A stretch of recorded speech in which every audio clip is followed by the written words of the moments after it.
another Piatos, named Rene Piatos.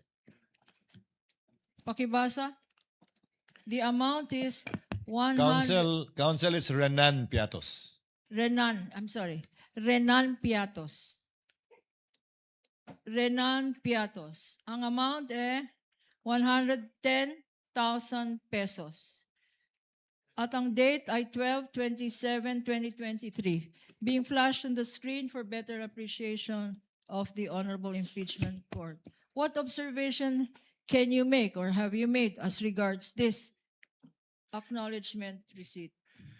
Based on this acknowledgement receipt po, binayad po siya noong December 27, 2023, which is 1 year po after nung supposedly coverage nung kanilang cash advance for confidential fund. Kailan ba binigay ulit itong cash advance? December 27, 2023 po, based on this document.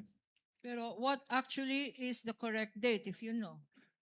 I cannot determine po the correct date based on this document, pero dapat po kasi ipasok siya doon sa coverage nung kanilang cash advance based on the document submitted to ICPAO. So hindi ito pasok. Yes, ma'am. Based on this document, yung period of payment, yung date of payment po ay hindi pasok doon sa coverage nung kanilang cash advance. Anong tawag doon? Yung hindi pasok? Discrepancy? Hindi po siya discrepancy. Hindi lang talaga siya pasok. Parang the payment was made outside the coverage noong With the cash advance.